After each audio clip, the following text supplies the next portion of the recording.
Good afternoon, everyone. Welcome, dear colleagues and higher education community. We would like to welcome you to the second session of the Erasmus Goes Digital webinar series in 2023. I hope that the people who were here for the morning session had some time to get something to eat and install them again. Because this session, we will look at the state of play of the EWP dashboard and all the things that have happened in the past months related to the EWP dashboard and moving forward. Same with all the other sessions. We have a very full agenda. We will make sure that everyone is muted and there is not really a time for live questions. We have different events for live questions, something that we'll mention later, but as you all know, we have town hall meetings where we focus on live questions. However, you can ask a question in the Q&A in the chat function, in the written chat function, and we try to answer so much of those questions as much as possible. As always, we also try to make a Q&A document available after the webinars where we provide a written response as well to some of the most pressing and most prominent asked questions in general. So without further ado, I think we can try to start. And I would like to welcome our colleagues from the European Commission, especially Harpa, Sif-Arnasdottir, who is a relationship manager for EWP, and who you all have come to know, I hope, by now. I don't know if you can hear me, Harpa? Yes, but Alex has managed to connect, so she's going to take over now. Thank you so much. All right, Alex, thank you. So sorry for the technical issues, and so very much welcome, and we're very happy that you were able to join as well. For those who don't know, Alexandra Licht is a policy officer at DG Education and Culture, and she will provide some words of welcome and also give an update on the state of play from the DG EAC perspective. Can you hear me? Thank you. Yes, I can hear you well. I see that you can hear me. Sorry for the delay. No problem. Of course, today I will have connection problems. Of course, we can hear and I can see you. So I think that the floor is yours. Great, thank you so much. So first of all, I'm very happy to see so many participants here. This is excellent.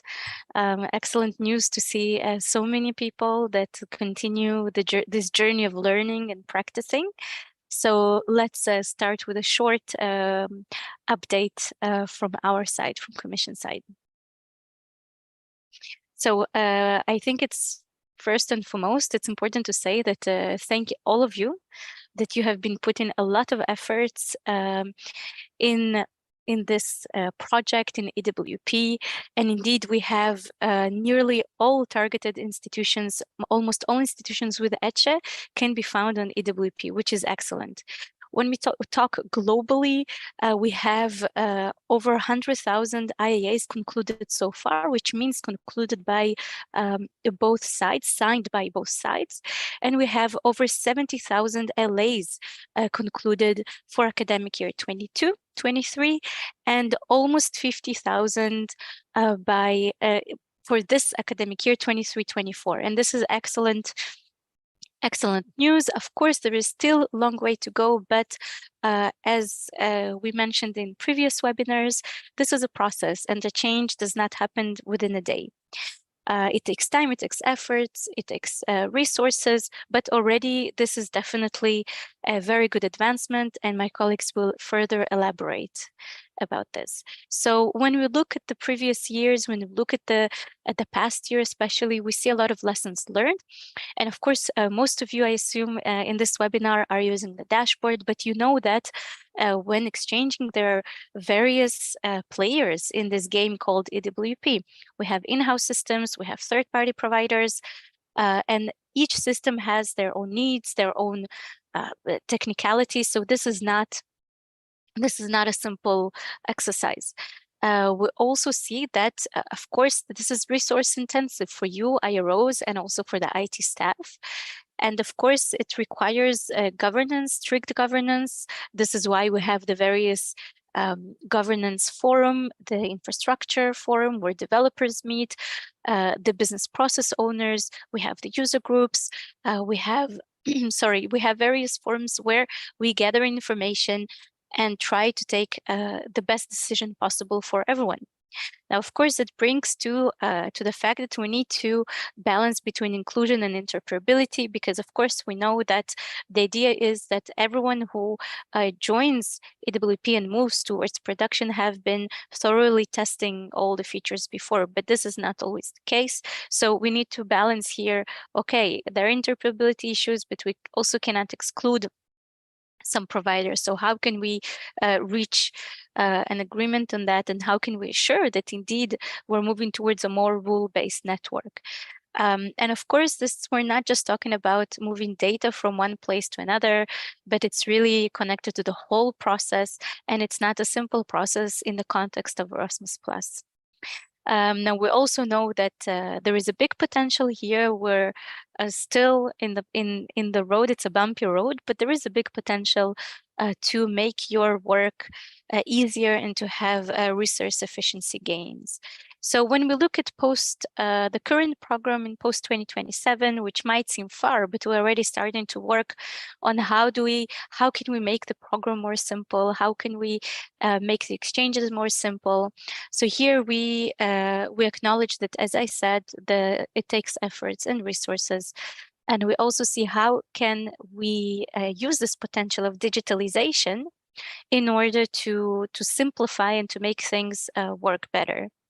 So also the idea, and I think the last point in the slide, this is the main idea in the next program, the idea that the whole Erasmus mobility management, EWP, the app, the student card will be fully integrated into one system. So we can benefit from all these excellent tools to the most. So I think it's important, before we dive into the presentations my colleagues prepared, it's important to explain some of the context of the novelties that are happening now. There is an IA release 7, which is upcoming this spring. What does it mean to you? Most of you are dashboard users. It just means that you need to be aware that there were a lot of discussions in the governance group, a lot of feedback received from new users. And based on this feedback, we aim to solve interoperability issues with a new version. And of course, the dashboard team is working also very hard to test with others and to provide the best product possible. So this is for release 7, which we hope that will bring a lot of facilitation to your work. And we'll also have some news, and colleagues will dive more into that, and will also show you concretely how it is done in the dashboard. If we move to the next slide. The transcript of record and nominations functionalities. So as colleagues from Thessaloniki will explain, there are 2 features that are available in the dashboard for as they are in early release phase. And we know that, of course, other providers also offer similar functionalities. And of course, we were aware that these functionalities may differ the way it is made in different systems. This is why, before we move to a large-scale production, these features are not for the whole community deployment, but as I mentioned, it's an early release. They're not mandatory. It's only on a voluntary basis. And the goal is to collect feedback from users, from the champions, from HEIs who volunteer to test these features. Why? Because the specifications are not finalized yet. And the business analysis is ongoing. So the specifications might change. We might see that things might be different with other providers, and alignment will need to take place. This is why now it's only an early release phase. So this is for you to try out, to check, to provide feedback upon. And of course, more communication, more information on that will be available in the upcoming weeks. So I hope this sets up the scene for my colleagues to further explain about these functionalities. And I pass the floor to them. Thank you, Alex. I'm so happy that you were able to make it. Take a seat back and allow yourself to catch some breath after that stressful first minutes. So thank you. I will invite my colleague Kostas Karaoglanoglou, I hope I pronounced it correctly, Kostas, to the floor. Do you want to share your screen, or shall I show the presentation? Yes, I will present it, and the pronunciation was great. That's great. That's half my job, so.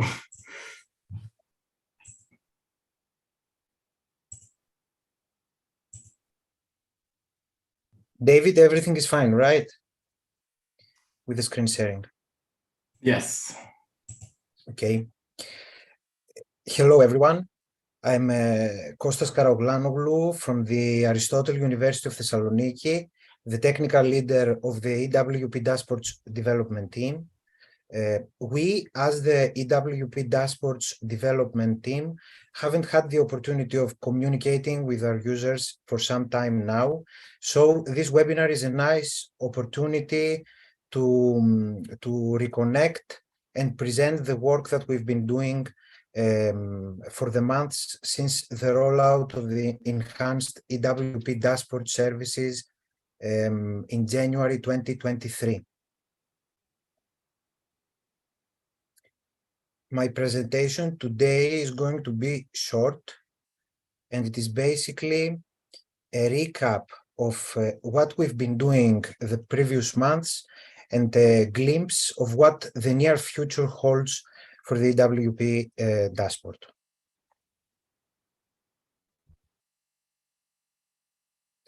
Going back at the end of 2022, the time plan of rolling out the enhanced EWP dashboard was presented to you, our users. It was executed with precision, and even though it was challenging for many reasons that we've discussed in previous webinars, it was a gradual process that ensured a smooth transition whilst making everyone felt at home in the new interface. From mid-January 2023, all functionalities previously offered from the dashboard were offered from the EWP dashboard.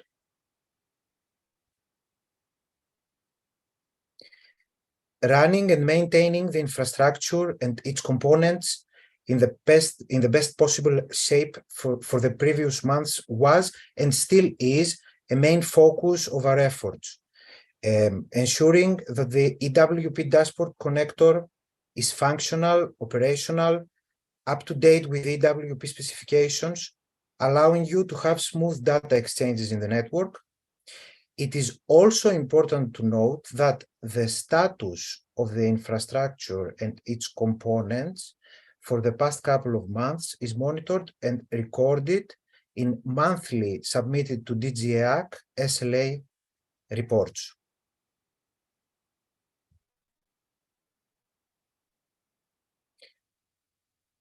UI UX refinements and tweaks are part of the dashboard's maintenance plan, and we are consistently using your feedback in order to address them effectively.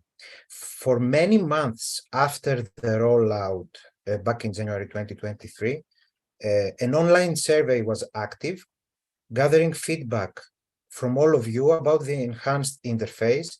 Your feedback primarily directed our UI UX refinements efforts the previous months, and to be honest, it is still a source of consolidation when it comes to further improvements in the interface.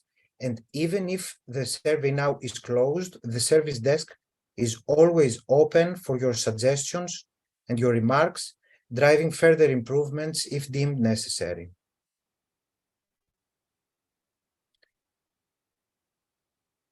A few words about technical testing the previous months. The EWP dashboard is currently the primary testing partner when implementations of third-party providers or in-house solutions wish to test the EWP network exchange. We have been proactively identifying issues the previous months in other partners' implementations to improve the quality of exchanges in the production EWP network.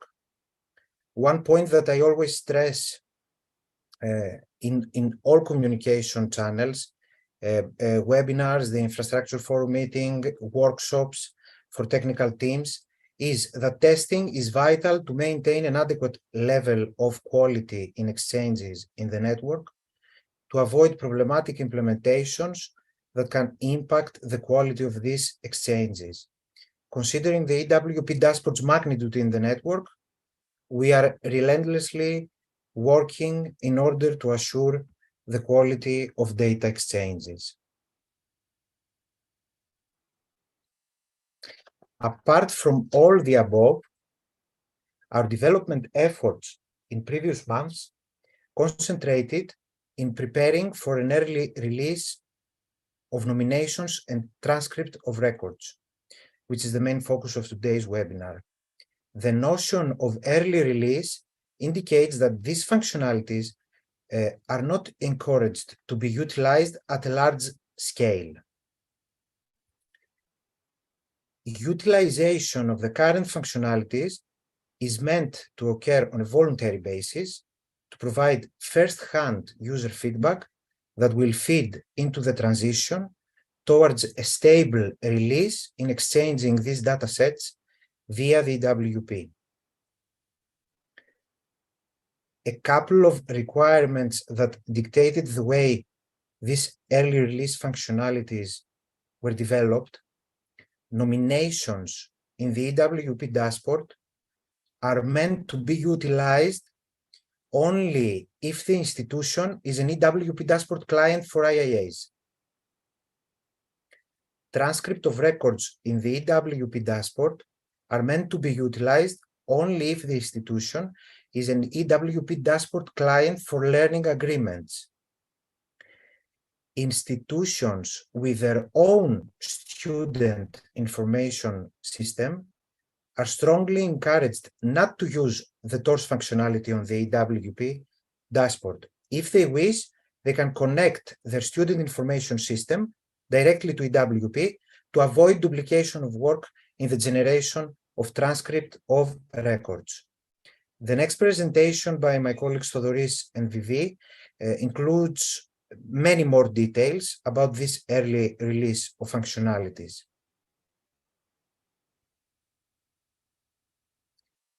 Before closing my presentation, I would like to inform you about a new functionality that it is scheduled to be released end of September, early October. It builds on top of the recently released functionality of exporting HEIs in PDF, which you are already enjoying it. It builds on top of this functionality, and it will provide to the EWP dashboard users the ability to export HEIs in bulk in CSV.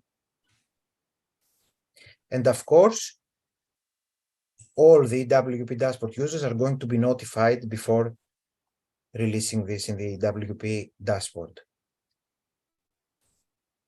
Thank you very much for your time. I would like to invite to the floor Theodoris and Vivi from Aristotle University of Thessaloniki, my colleagues, with their presentation of the early release of functionalities, nominations, and transcript of records.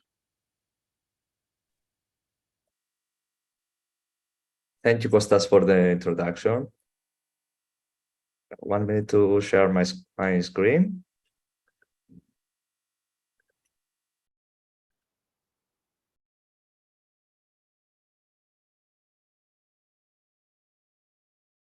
Okay, everything okay? You can hear me and you can also see my screen? Yes, correct. Thank you, Theodoris. Thank you. Okay, hello everyone. My name is Theodoris Alexandrou. I'm working also in Aristotle University of Thessaloniki as a web developer, and today I'm going to present you with my colleague Vivi how the nominations and transcript of records functionalities work in the EWP dashboard. Okay, a small introduction to nominations. As a first step, students need to create their mobility application from the exchange partner institution for their Erasmus Plus mobility. Given the EWP dashboard is addressed at institutions without IT system solutions that are EWP compatible, the application step is also supported, even if it's not the main topic of today's webinar.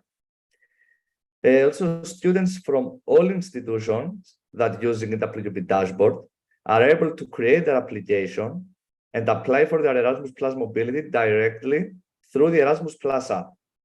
Their institutions can also manage those applications and the nominations to partners via the EWP Dashboard. Now, what are the potential benefits of using digital nominations? If we adopt digital nominations, this can be a key step towards deploying the once only principle in non-EWP procedures, further simplifying them. This can simplify and enhance the subsequent mobility procedure, such as learning agreements and the transcript of records, because learning agreements and transcript of records are related to application and nominations. Okay, let's take a look at a simple example of the application and nomination process. First of all, students prepare their application through the Erasmus Plus app, declaring in order of preference the available institutions where they want to move for their Erasmus Plus mobility, and sending to their sending institution. The sending institution reviews each student's applications and nominates the students through the EWP dashboard for transfer to the HEI deems appropriate according to the student's application. Students, on the other hand, receive a notification to confirm their willingness to go to the first, second, third, or other destination institutions stated in their application. And the last step, after students' confirmation, the receiving institution receives a notification to review the nomination and can either accept or decline the nomination of the student through the EWP dashboard.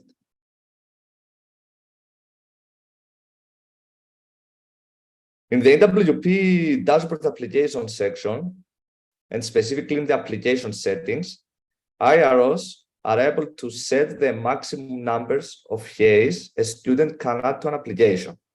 For example, these students can add three institutions.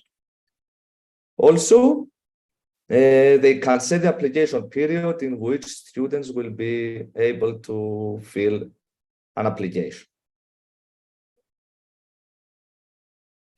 In the other tab, requirements for outgoing students, IRO can enable or add any requirement that they want the students to meet in order to complete an application by activating the corresponding switches on the left.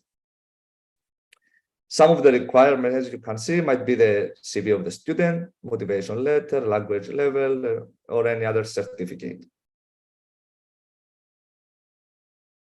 Now, before the demo, let's take a look at some of the most common use cases in the application process.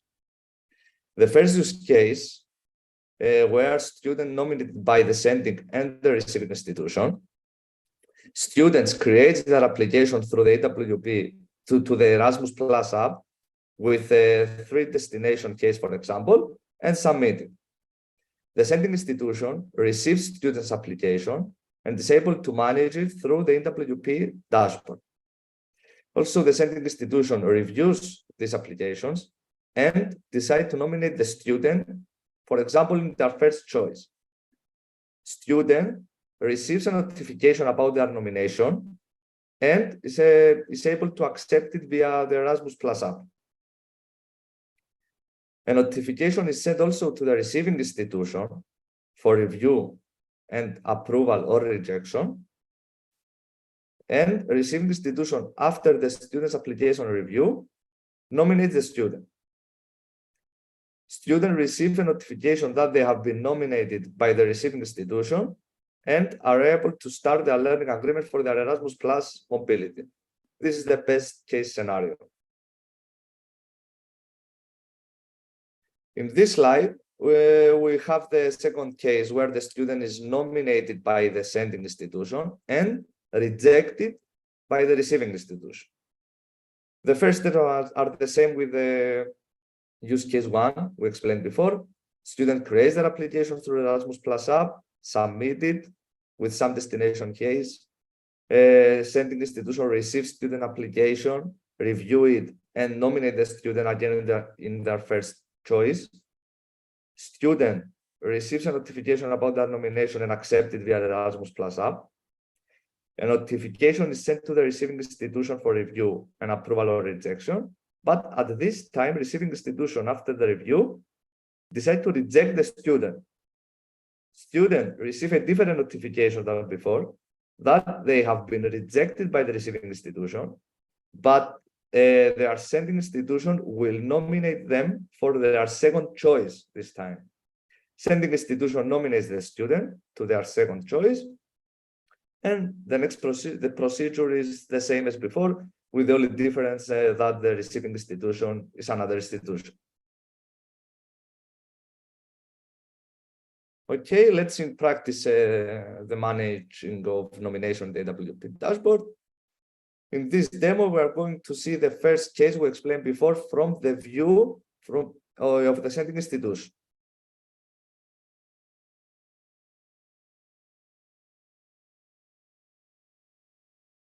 This is the homepage of the EWP dashboard, as you probably know, where we are logged in as a sending institution. On the left side, in the application section, we select the outgoing student tab, where the list of all nominations displayed, and we are trying to find the nomination we want. We select it,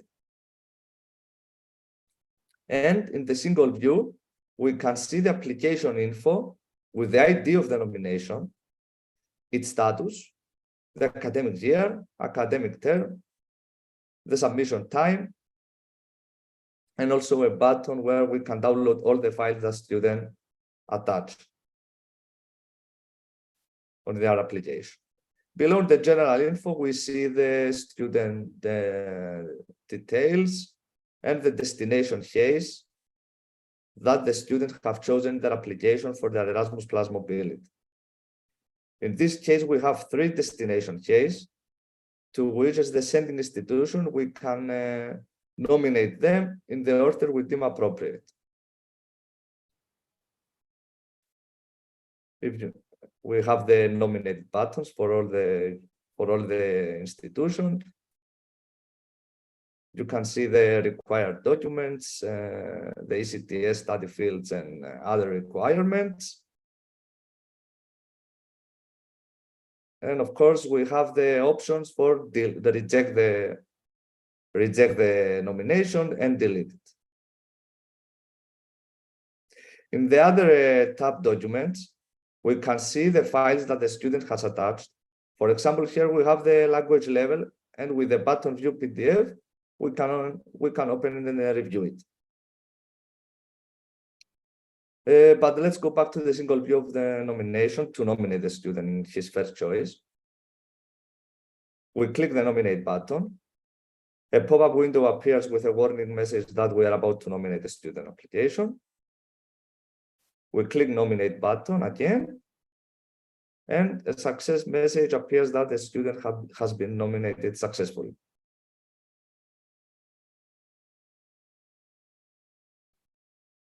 The student was nominated in his first choice. The nomination status changed, and as you can see, the remaining choices are disabled until the student and the receiving institution respond. Okay, let's go to the next demo. Now we will also see the first case, but from the perspective of the receiving institution.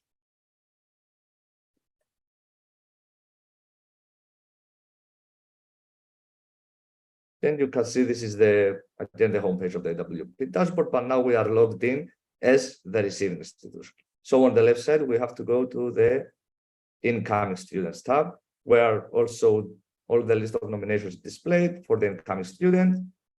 We select the nomination we want of the student, and the single view now, we can see again the applications and student information we explained before.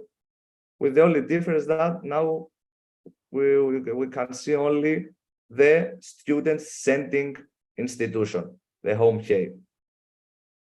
We can download, as a receiving institution, we can download also all files of the student and see also, like before, the documents of the student. Here we can see also the language level. Okay, view the PDF. We're about to nominate the student, accept the student at the receiving institution. This is the same procedure. A pop-up appears. We're clicking again, nominate. Successful message that student has been nominated to the receiving institution successfully, and you can see the status changed to accepted by receiving.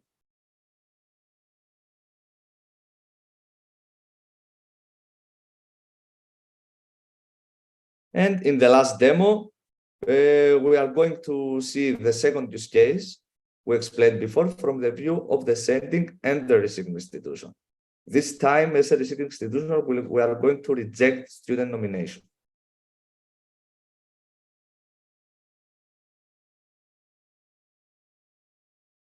Okay, now we are logged in as a sending institution where we see that the student, wait a minute, no, where we can see that the student is nominated in his first choice, and we are waiting for the receiving response. Now we will log in as the receiving institution from the student's first choice. We go to the incoming students and find the nomination. In that case, it's the second nomination in the list. After selecting it, we will reject the nomination with the reject button. Again, a pop-up window appears with a warning, and we click on the reject button, and the nomination was rejected successfully. Now we're disconnected from the receiving institution and reconnect as the sending institution again. We find the nomination. And as you can see, the first choice of the student was rejected. So as the sending institution, we will nominate the student in his next choice by clicking the nominate button, because now it's not disabled. The status has been changed from submitted after the successful, yes, the status has been changed to accepted by sending. Now, in the meantime, the student was notified of his application and accepted via the Erasmus Plus app. So the status has been changed from accepted by sending to accepted by student.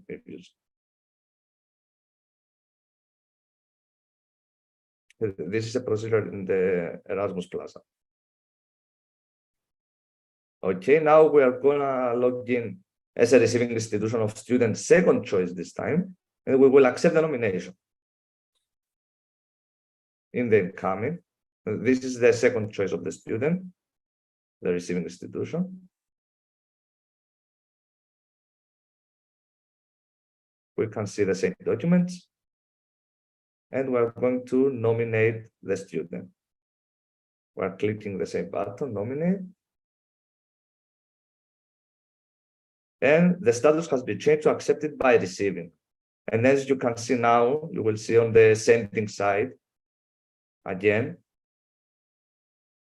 student is nominated successfully, is rejected by his first choice, nominated successfully by his second choice, and the status is accepted by receiving. That's all from my side. Thank you for your time. And now it's time to give the floor to my colleague Vivi, who will present you how the transcript of records works in EWP Dashboard. Thank you, Theodoris.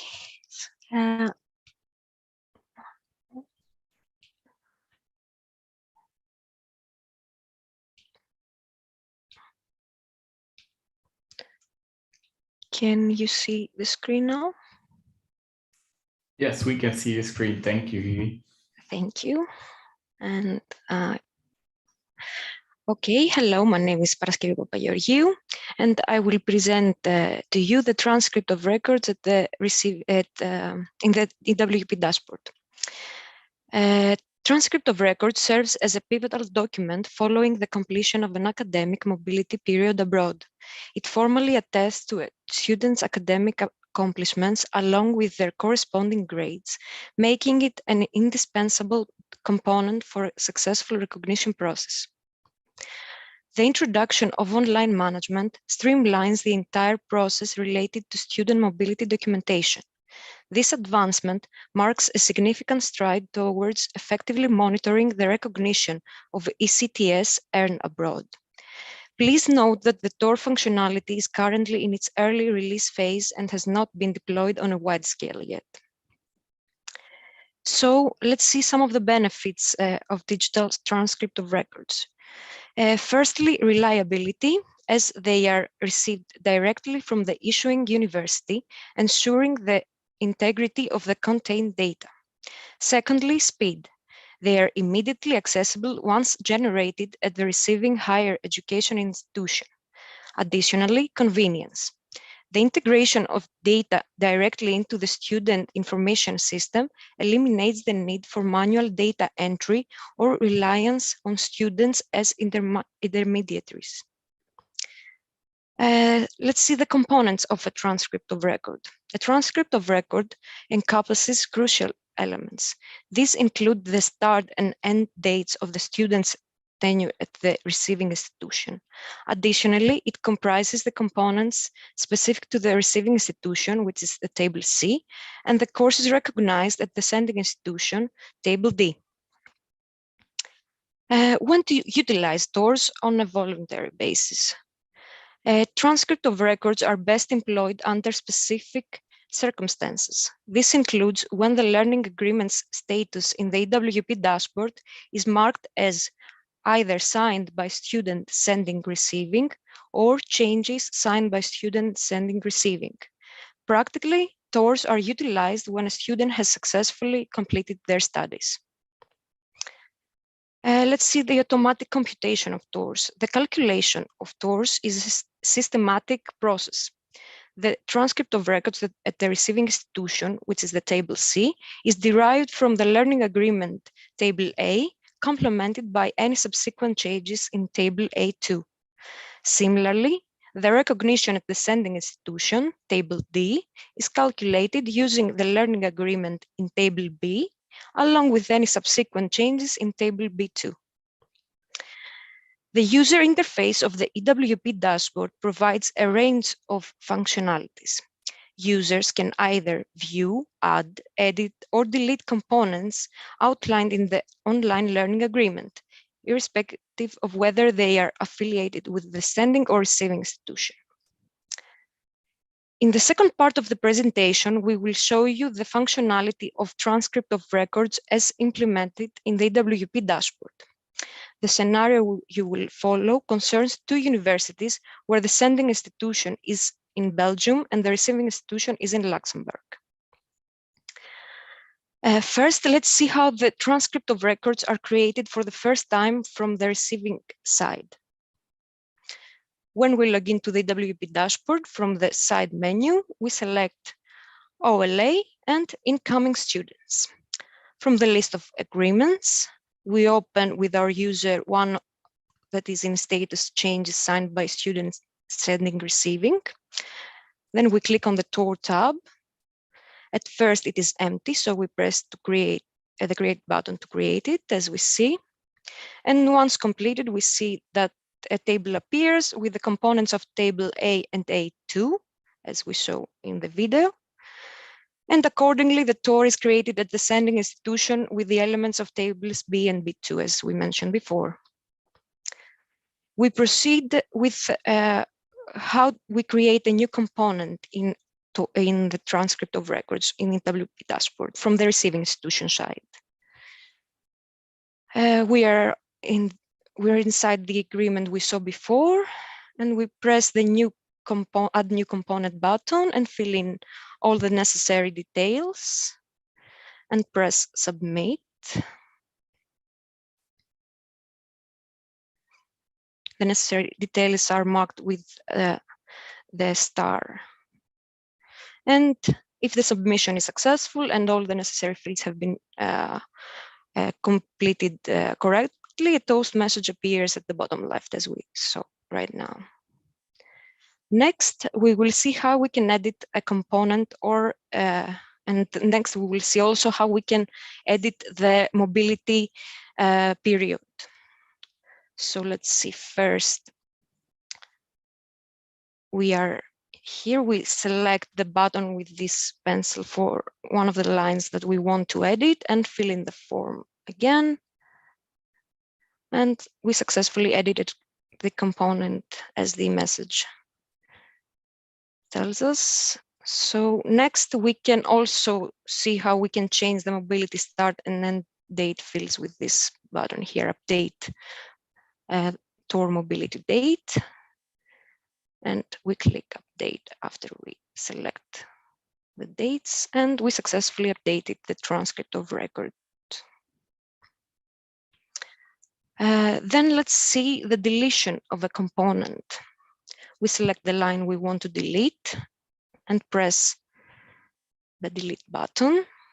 A modal asks us if we are sure about this action, and as soon as we press delete, the line is deleted. Now let's see the process from the side of the sending institution. First, let's see how we can add a new component as we previously watched from the receiving side. We have the agreement we created before. Here, as you can see, the user can see the transcript of records at the one moment. The video is not playing. Yeah. The user can see the transcript of records that they're receiving that was created and completed by the receiving institution, as well as the recognition at the sending institution, which is the only table that can be edited by the sending institution.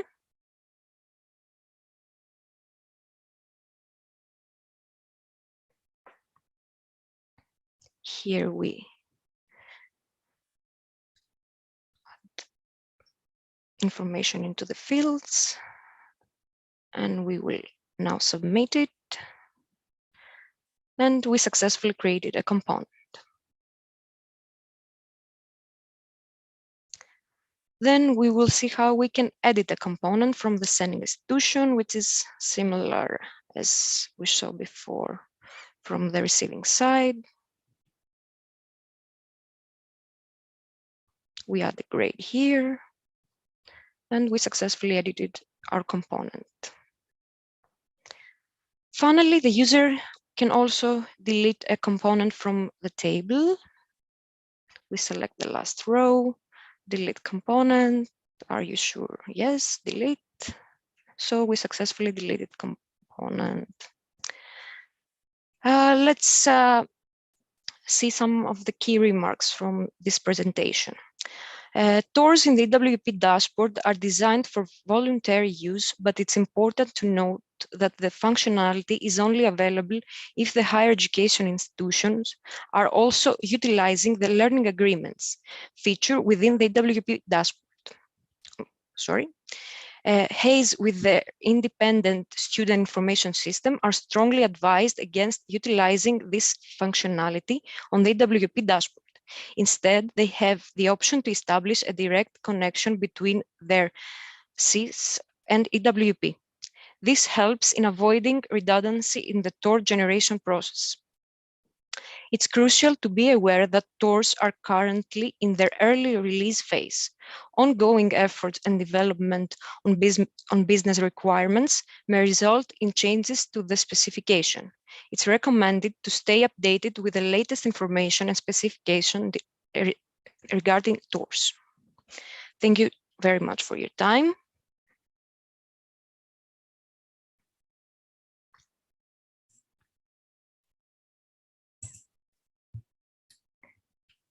Thank you, Vivi. I know this was probably a lot for people, and I see in the chat that there are a lot of questions and a lot of things that you have suggestions and things like that. I just wanted to add that there will be ways that we gather and collect more feedback on these processes. And this was more as an initial introduction to you, and as our colleagues mentioned, there will be more information, and then there will be more information available also on our support documentation on how these walkthroughs work, etc. For the people who weren't part of the morning session, there was also a webinar in the morning, and we wanted to provide some more information about some of the things that were said there in relation to communication and support documentation. So bear with me for a moment while I try to share my screen.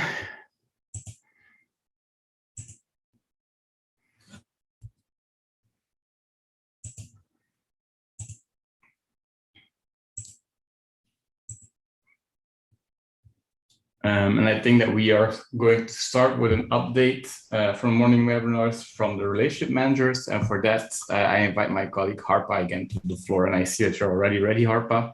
So the floor is yours. Thank you so much, David. And hello, everyone.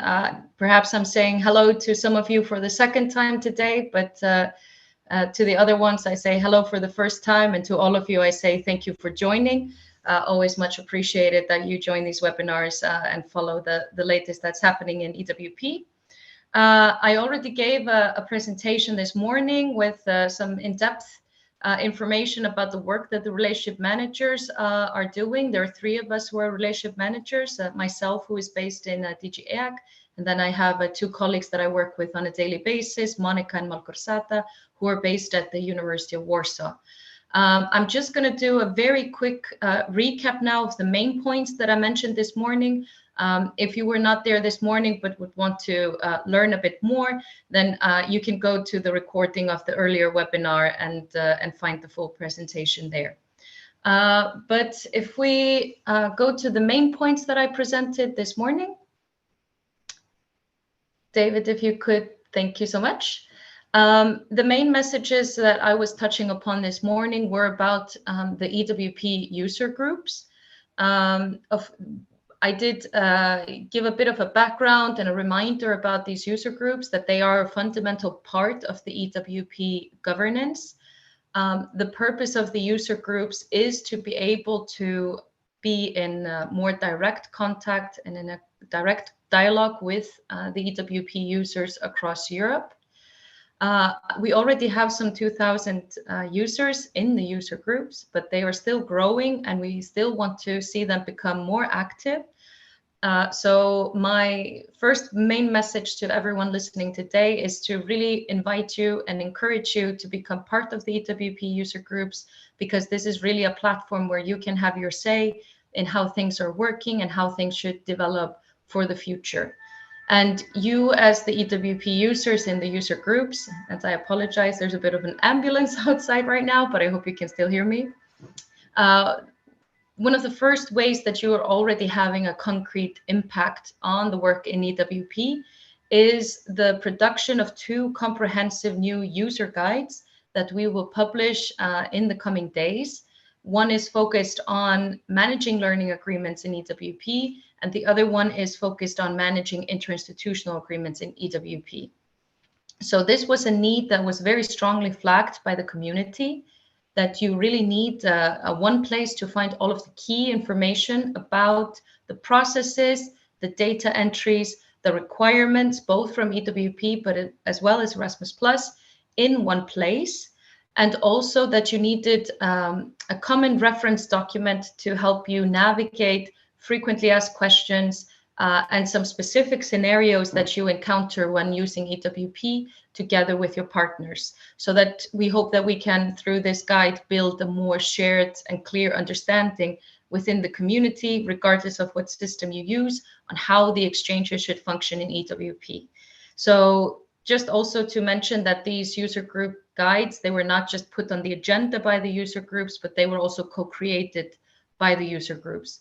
So there were 500 universities that took part in this exercise, submitted to us concrete examples of things that needed to be clarified.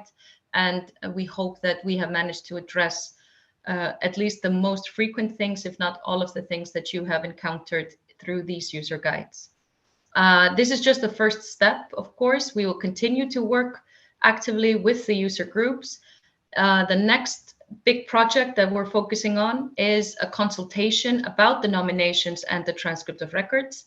As you've heard today, the word early release has been stressed several times, and also the fact that we still need to do a lot of work to make sure that there are shared requirements and clear understandings between all of the systems in EWP.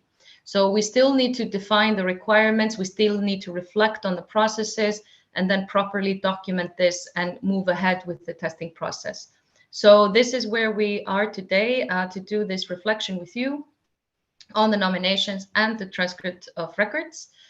There's a QR code there that you can scan to become part of the EWP user groups if you're not there already.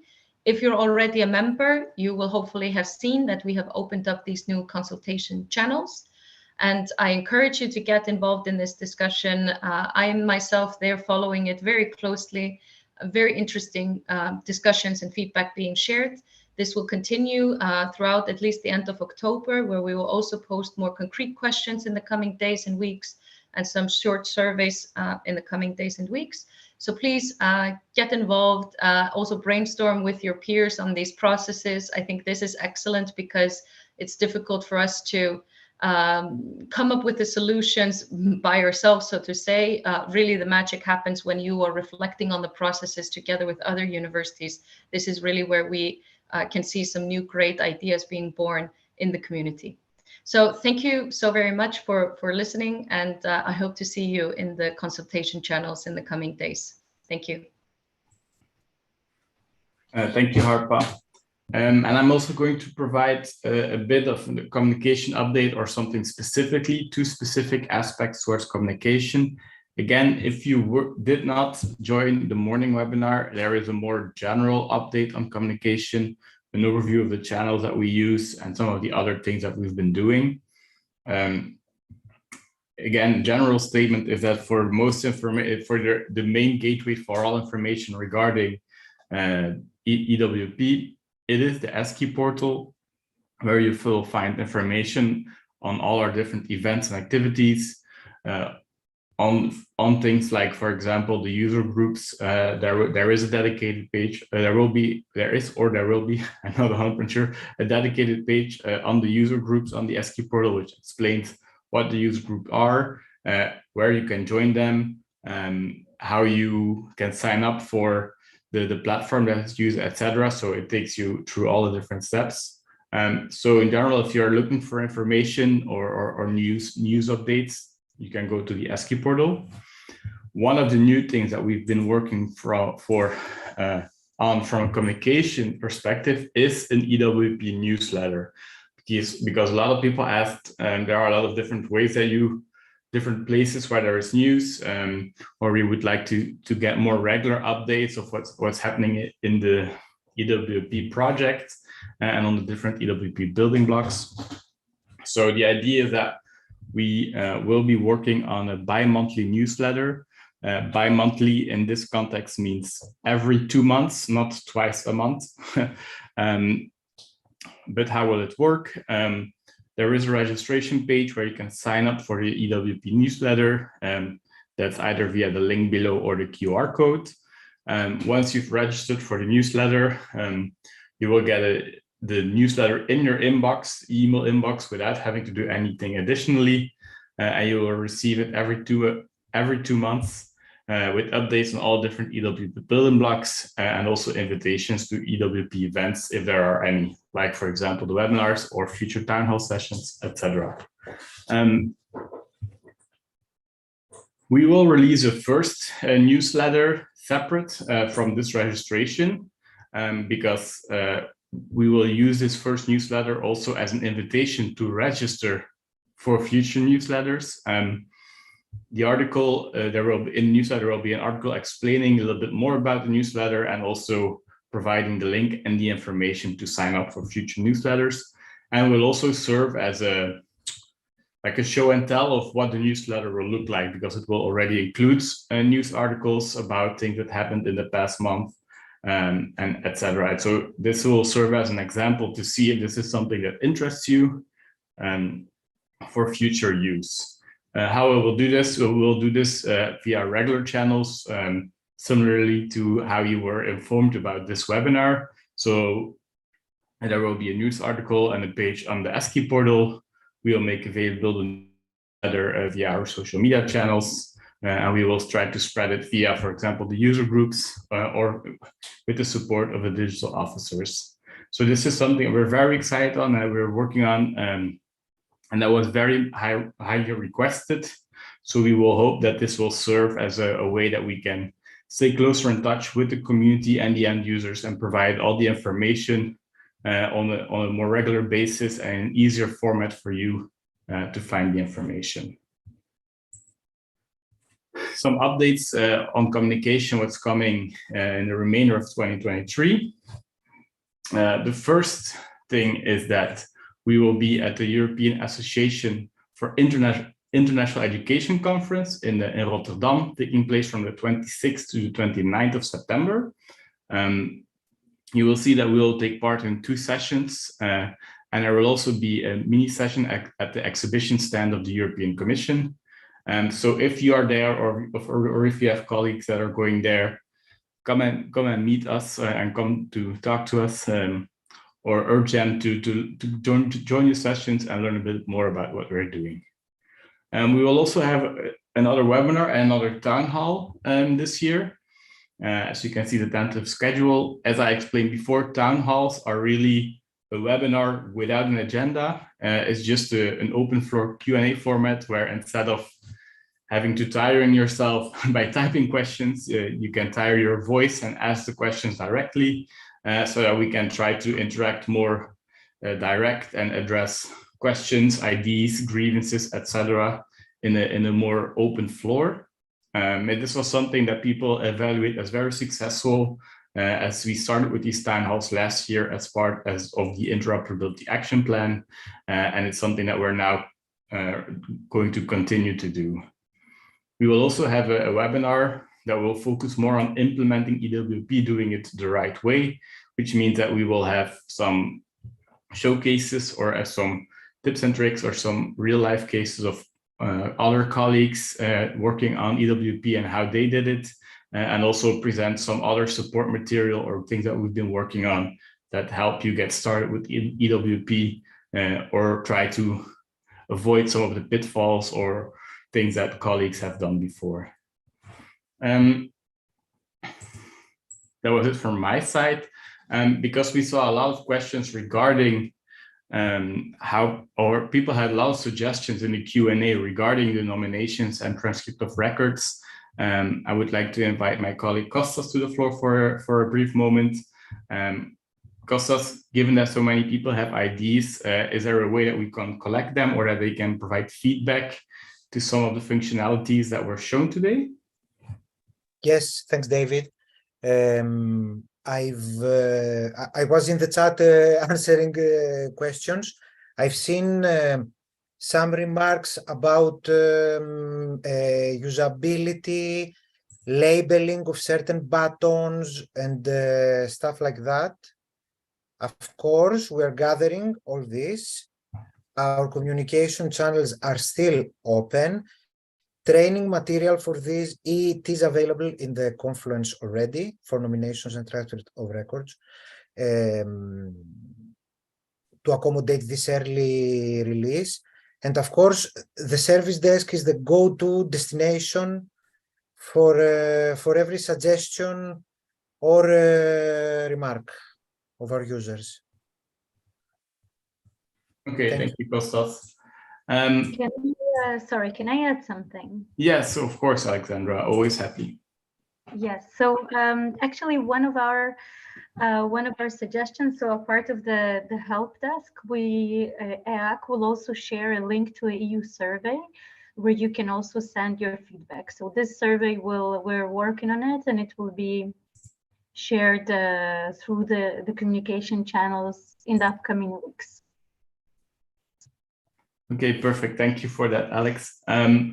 As I mentioned at the beginning of the webinar, for the people who weren't there at the beginning, we always collect the Q&A questions that were made available that were asked during the webinar, and we extract them and we look at the most relevant and the most prominent questions, and we try to answer them in the Q&A document that we make available after the webinars, and that also get posted on the ESCI portal. And as always, these webinars are also available on YouTube, as they were recorded and live streamed there. If there are colleagues who missed the webinar, who would love to have been there, or if certain things went too fast, so you want to go look at them again, they are available on the ESCI YouTube channel.